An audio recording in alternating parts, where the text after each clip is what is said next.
With fixture swings here, there's a new squad structure in FPL. And to demonstrate it, here is a wildcard draft for Game Week 12. Welcome to FPL Mate, my name is Dan. Today I have built for you a Game Week 12 wildcard team with this new structure that could be a real difference maker going into the upcoming game week. So whether you are on a wildcard right now, you're thinking about some tinkerings with your team, or you just want to check out what kind of team structure could we maybe think about looking to move into if you've got a few free transfers and you're able to make these kinds of switches. So let me show you what I've got. We'll see what you think of it. There is a lot of thought that's gone behind this, so I do want you to stick with me for a moment. But this team costs 100.9 million. When I tried to build this team, I had 1 million in the bank, so hopefully most of you guys will be able to afford it. It is a 3-5-2 formation, which occasionally switches to a 4-4-2 depending on the game week. Of course, we'll go game week by game week to show you where you might want to think about switching formations on a week-to-week basis, as well as some of those rotations with the bench players. So let's get cracking, guys. We want to start off in goal with Petrovic, and I think Petrovic is going to be a key player in this team for a couple of reasons. First of all, the fixtures are pretty good. We've already seen Bournemouth keep a couple of clean sheets this season, and even though their defensive data hasn't been brilliant recently, the upcoming fixtures are pretty decent. And if you are going for this structure, I will tell you now, this team does not include Senesi. So if you are to go without Senesi in a team from now on, it might be a good idea just to have that coverage of the Bournemouth defense, just because it is so heavily owned. And Petrovic at 4.5 million has been a pretty popular pick recently. I think you can maybe, it's a palatable goalkeeper pick if you do want to go a little bit cheaper in goal. Another pick I do quite like the look of, which is maybe a slightly tougher sell, is actually going to be Verbruggen at 4.4 million. And of course, I didn't include him in this team because he hasn't got many clean sheets, but the defensive data is actually quite supportive of Brighton right now. And I will show you that in just one moment, but I will want to complete the defense first of all. So we have got Gabriel, Virgil and Richards as our three-man defense here. We do have some bench defenders as well. We'll have a look at those in a moment. But Gabriel, very obvious. We don't need to speak about him too much. Very clear that he is one of those essential players in this game. Even against Spurs, Chelsea in the next two, we are thinking Arsenal have as good a chance of getting a clean sheet in these games as anyone else. An Arsenal game against a Spurs or a Chelsea is just as good as, I don't know, kind of a mid-table defense like Crystal Palace playing against a Wolves or a Burnley. Arsenal are just that good defensively. Plus, you've got those defcons from Gabriel that he is getting. You've got the bonus points. You've got the attacking returns from those set pieces as well. Lots to love. Our second defender is Virgil van Dijk, and I think this is a really nice jumping on point for Virgil. He's down to 5.9 million, which is a very good price for him, I think. The fixtures are just so incredible. So I want to go through some of these fixtures, guys, just to show you how many great fixtures the Liverpool have. Of course, you can see on screen, we've got Forest, West Ham, Sunderland and Leeds. These are four of the weakest attacks in the Premier League. So this is very nice for a defender, really. But after that, we've got Brighton, Spurs, Wolves, Leeds, Fulham, Arsenal away, which is a tough one in Game Week 21. But in Game Week 22, we have Burnley at home. So actually, if we're looking for those defenders that are just long-term set and forget type players, good fixtures all the time, then Van Dijk, I think, is going to be a really nice pick. We know he is one of the best players in the league for defcon. We've seen him at the fourth most among defenders so far this season per 90. And then we see Liverpool's defence at around fourth place for non-penalty expected goals conceded throughout this season. So pretty decent. Maybe Virgil could be one of those unicorn defenders. We just need to see him get involved in some of those goals. Of course, a goal disallowed at the weekend against Man City. So maybe that is going to, maybe show you guys that maybe Virgil can get back to those goals. And we have got Richards as well, who I still believe is the best 4.5 million defender. And, I've been on Richards since the start of the season. You guys are probably sick and tired of hearing me go on about Richards, but my opinion has not changed. He is doing so well for defensive contributions throughout the season.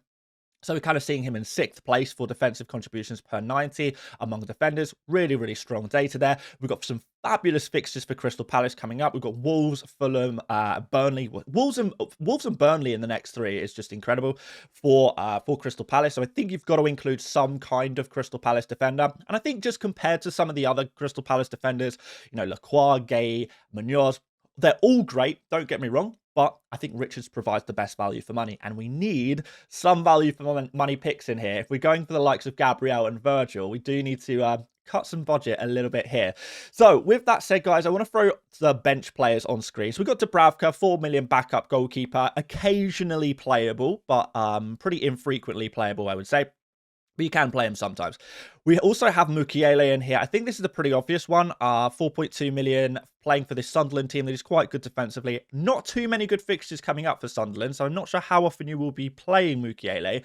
And we've also seen, since Sunderland have switched to a back five formation in the last few game weeks, Mukiele is doing a little bit worse for Defcon. So I actually don't mind, if you are trying to trim the budget a little bit, taking Mukiele down to 4.1 Alderete if he's going to be available, or, you know, a Rodon or something like that. I think that's absolutely fine. I would be looking at Sunderland primarily for defenders, maybe Leeds, but not Burnley, if you're looking for that cheap type of defender. So those nailed on guys are going to be really important. A lot of the players you'll see in today's team are going to be very nailed on players.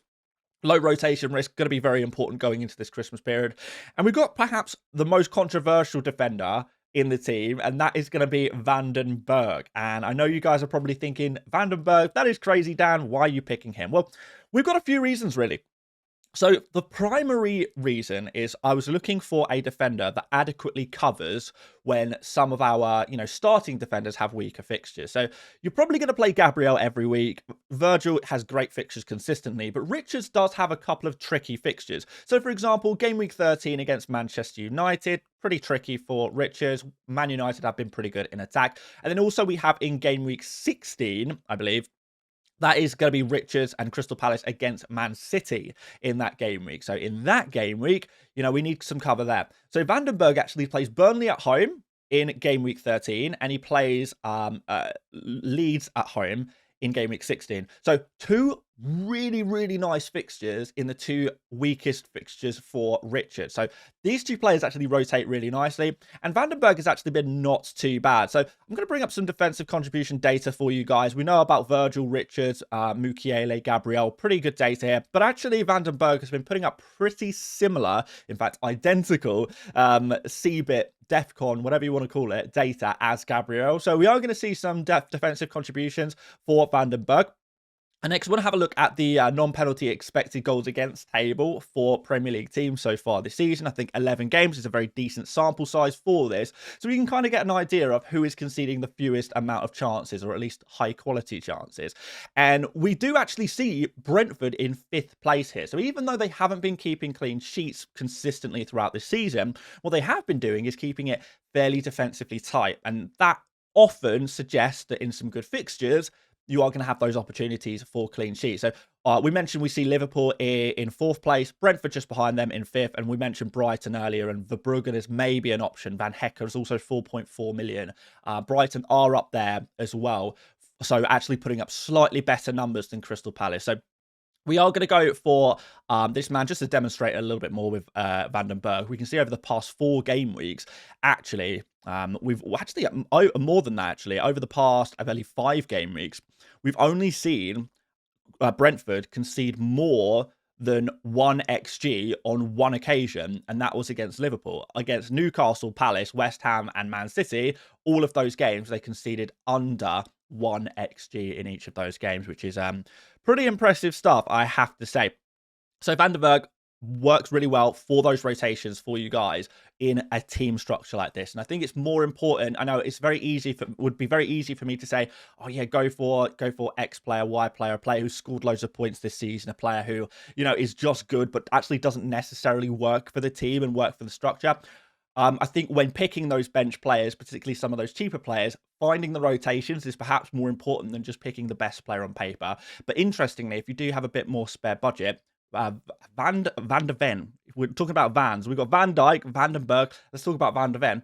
Interestingly, actually also rotates quite well with Richards. You are going to be depending on him getting some goals because Spurs not great defensively, and DEFCON very rare for Spurs defenders. But it could maybe work. Just an idea, guys, if you're looking in a similar price range for a kind of rotation defender, that would work as well. So with that said, guys, I think we can move on into the midfield next. And we can go through some of these players. So this team has got Salah in it. It has also got Haaland in it. Spoiler alert, I know. But I think if you are going for a wild card right now, it is going to be to make some major reconstructions in your squad structure. So going for someone like Salah is going to be, a big reason to wildcard. If you want to get Virgil, you want to get Salah, you want to get some Liverpool players ahead of their great run of fixtures, and you have a wild card, kind of works it out for you. But we need to make sure we're building a team with both Salah and Haaland that is still balanced, that is still strong, that still has some key players. And making this team was more difficult than you think. Getting Gabriel, Virgil, Salah, Haaland, and a player like Mbeumo in the team, it is possible, but it's not particularly easy. So we've gone for Mbeumo here as well as Salah. So these are kind of two players. Salah is going to be a great captaincy option to go against Haaland in certain game weeks if you do fancy taking the odd risk here and there. And Salah, actually not such bad defensive attacking data right now. He does seem to be somewhat improving. We know he's on penalties. And I think, good things can come from him. It's not like Salah is a terrible player overnight. And this is also a fairly short-term punt as well for Salah and this structure in general. And what this allows you to do is hold Salah until AFCON. So you're holding him for 4 or 5 game weeks. And then you're thinking after that, we can start to downgrade Salah, redistribute the money. And actually at that point is the same time as Arsenal's fixtures get a little bit better as well. So what you can do is basically hold Salah 4 or 5 game weeks. Then after that, downgrade Salah to maybe Saka, for example, if you wanted to. Maybe use that spare money to buy some more Arsenal players or reinvest in other areas of your team and restructure, maybe upgrade one of those midfielders. Can you get Declan Rice in there, for example, for one of the cheaper midfielders in this team? So there are going to be options there for you guys, but going for Salah in this short term, or short to medium term, I suppose, to try and maybe get some captain hits, could be pretty interesting. And Mbeumo's got to be in this team. He is kind of one of the informed players of the of this current time in FPL. A lot of people like the look of him. He's definitely passing the eye test. His data's not too bad either. Ismail Assar is going to be really important as cover for the Crystal Palace attack. And interestingly, guys, this team, regrettably, doesn't have Mateta in it. And I think you are faced with a big problem. If you want to have Salah and Haaland in the team, you basically have to choose between Mbeumo or Mateta. You can only really have one of them. In this team, I've gone for Mbeumo. This team could easily be restructured, though, to have Mateta instead of Mbeumo. So pick your poison there. I've gone for Mbeumo in this team, but both work pretty well. It's just a case of changing the formation, switching Mbeumo to a Potts at 4.4 and upgrading Mark Yu, who is currently on the bench, up to Mateta. That is going to work for you guys as well if you prefer to play with a 3-4-3 formation. But we have got Salah here as the next midfielder, who is that nice cover, putting up pretty decent data. We know he is a very good player, and the fixtures are just so fabulous for this Crystal Palace team. Minter has been a pretty reliable Brighton midfielder at the moment. He seems to be nailed on for minutes right now. He is cheap at 6 million. Plenty of assists going on for him, so we like the look of him. And Caicedo, a player I'm not always terribly convinced by, but what he is reliable. He will play every game. He will get defensive contributions, and he will get that very occasional attacking return. There is no way he is sustaining it, but I think Caicedo is one of those players that I think people find comfortable. He's like a cozy player, if you like, in FPL. You just put him in your team and you're like, yeah, he's going to do the job, right? And at times that is what we want in FPL, just a player to do the job. And we do have to find some cheap players. We have to find some sacrifices. If you do have a little bit of spare budget, you never know. You could potentially upgrade one of Minter and Caicedo up to a 6.5 if you like Enzo Fernandez, for example. Someone like that could maybe work. Dominic Szoboszlai at Liverpool. That could also be done by maybe downgrading Van den Berg down to a 4 million defender. Again, freeing up that money to upgrade one of those midfield positions. This is going to largely depend on your budget and what you can afford to do with your FPL team, because, it's going to be different for different people. Just trying to build a template out here, guys, and you can kind of build on that as you will. And then let's look at the forward positions. Finally, we've got Haaland and Thiago. Haaland doesn't really need much introduction. He is, the best FPL asset in the game right now. A really good captain on most game weeks, although I think there are some weeks he can be betted against. And of course, Igor Thiago, who is simply the best value for money attacker in FPL right now at 6.3 million. You are not going to get better value for money. A nailed on striker for a team that does score the odd goal, a penalty taker as well, with some pretty decent fixtures in the next two. We've got Brighton and Burnley in the next two, which is pretty nice, pretty useful. We don't mind that too much at all. So this is what the lineup is saying. This is what the bench looks like as well. I like the look of this team. We're gonna have a look at some of the attacking data, I think, as well for this team. When we're kind of looking at the top 20 players, and I've got the top 20 players here for expected goal involvement per 90 across the season. We, of course, see Haaland at the top. We see Thiago up here. Super great value for money, man. Honestly, so good. We see Mbeumo in here. We see Salah in here. We see Salah in here. We don't see Minter and Caicedo in the top 20. Not sorry, Minter is not too far out. Caicedo a little bit lower, but again, you know, if you're going for cheap players, you have to kind of manage your expectations of what you're going to get from those players. But certainly, if you're picking any players really from the top 20 for expected goal involvements, these are all going to be players that give you a good chance of getting attacking returns in any given game week. And particularly, you know, focusing on those players who are nailed on. All of the players that we kind of see on this list in front of you guys, these are players who have played all of the minutes of, started all of the games that they were available for. So Haaland, 11 out of 11. Thiago, 11 out of 11. Same with Mbeumo, same with Salah. And Salah, 9 out of 11 because he had that injury for those 2 game weeks a month ago. So really, we are seeing some nailed-on players, some secure players with good data, many of whom have been performing. Haaland, Thiago, and Mbeumo have been very consistent. Salah has shown a lot of promise. I think Salah has shown genuine promise. Minter has been reasonably consistent recently, and I'm sure a lot of people would say that Caicedo, in terms of points, has been pretty consistent if we look at the whole season, indeed, as well. So this is what the team is looking like. We're going to throw the captain's armband on Mo Salah for the Nottingham Forest at home game. And that's largely because, you know, vice captain on Haaland. But Haaland, Newcastle, playing them away from home is very different from playing them at home. So if you are willing to take a risk and bet against Haaland, Newcastle away would be a good time to do that. We looked at the defensive data earlier and saw Newcastle very high on that list. That is largely because Newcastle at home are really a different beast this season. And we've kind of seen that in all competitions against all manner of opponents as well. So, yeah, it could genuinely be a good time to bet against Haaland. And by pulling the trigger on the wildcard or restructuring your team through free transfers into something a little bit like this, that does give you the opportunity to captain against Haaland this week.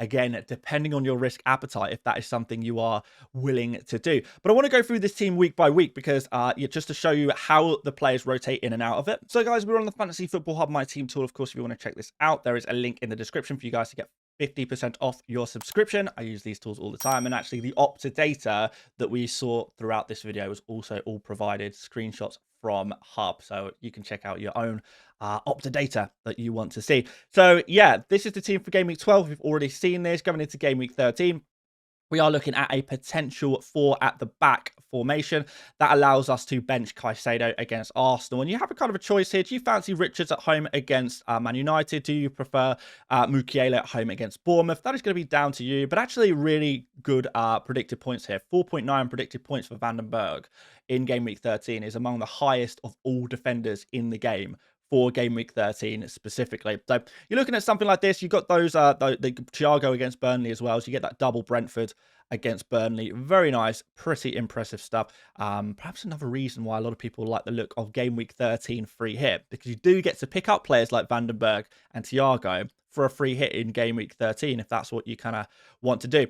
Game Week 14 is actually genuinely a potential free hit week for a team like this, but really we do have a decent amount of cover. You are going to have to play Thiago away against Arsenal, which is maybe something that, you know, some people are not super keen on, but as for the rest of the team, it does look very strong. So you have got, you know, you've got the Liverpool guys against Sunderland. You've got the Crystal Palace guys against Burnley. You've got some other decent fixtures. Caicedo against Leeds. Even Haaland against Fulham. Not too bad there. So pretty nice in general.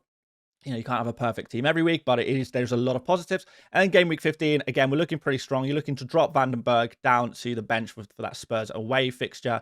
And we're bringing some midfielders back in. We're bringing Richards back in for this particular game week. And then Game Week 16, we mentioned, this is where Van den Berg does cover the likes of Richards playing against Man City and Van den Berg playing against Leeds. So really nice cover there. And then you could possibly at this point think about removing someone like Salah because he faces Man City and then he's going to go off to AFCON after that. So around this time, you know, maybe you could even think about captaining Salah against Brighton here if he's available for that game. But if we look at Game Week 17, this is where we have a lot of players going off to AFCON. You'll get your transfers topped up to 5 free transfers by this point, so it's not going to be a problem, and a great time to bring in some Arsenal players. So let's think about bringing in Saka. If you still want that coverage in the Man United midfield, you can maybe bring in Bruno, and let's go for a midfielder here as well. And we'll have like a decent amount of money here to spend. So we can continue to make upgrades here. We can maybe bring in a second Arsenal defender, for example, if you want to. Not that you really need to this week. But yeah, you can have plenty of money. Maybe Semenyo comes back in. Maybe Rice comes in. Maybe you upgrade that forward on your bench. Maybe you want to get Mateta back in, even though there's going to be big fixture congestions coming up. But, plenty of options here. Isak even, with no Salah, Isak maybe on penalties, maybe he's nailed on by that point. You might, depending on what you kind of transfers you make, you might be able to do a lot of really interesting stuff with your FPL team in a game week like this. And the 5 free transfers will really, really help in doing something crazy in game week 16, 17 kind of area. I'm just going to refresh this page here, guys, because I also do want to show you the structure with the Mateta instead of Mbeumo, just to show you it does still work. I'll do this very quickly. So you can just take out Mbeumo, you take out Mark Yu, and you replace them with Mateta, and we'll go for a midfielder in, I can do a search for Potts, and, you've pretty much got the same team. It's just the structure is slightly different. So there you go. And interestingly, Potts is a playing West Ham player as well, so you could potentially play Potts in certain game weeks. He's doing okay for DEFCON at the moment as well. Definitely the best 4.4 million, or I guess cheap midfielder generally at the moment. But, this team works. Again, you've got a similar structure here. Maybe if you were to go to Mateta, you could think about switching Salah to someone else if you don't want the double Crystal Palace attack. But lots of options there. Lots of ways of genuinely building a really nice team with both Salah and Haaland, particularly if you've got a decent team value behind you. You could go even further. Like I said, I have an additional million in this team. So I could, upgrade Caicedo, upgrade Minter. One more other potential switch, just before we wrap up the video, guys, is if you want someone like Enzo, you do want to go for a slightly more expensive midfielder there, and you need to make a downgrade. Well, downgrading Minter to someone like Anderson actually is a genuine option as well.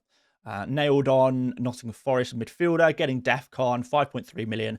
And, again, you're looking at a similar total price for your team by making a double switch, something like that. Downgrading 1.6 million midfielder down 0.7 and upgrading another midfielder up 0.7. So it's doing something similar to that. So yeah, lots of options. Again, always like to just build a general structure. There can always be little tweaks that might work for some people, might not work for other people. But generally, I hope you do like this kind of team, this kind of structure. Let me know what you think about it in the comment section, of course, guys. Do drop a like if you enjoyed the video, massively appreciated. Do subscribe if you want to follow along for more FPL content, and a big shout out to our triple captain members of the channel, Orlak and Ayan. Big shout out to all the members on the channel. Cheers, guys. Thank you for watching, and I'll see you later, mates. Bye-bye.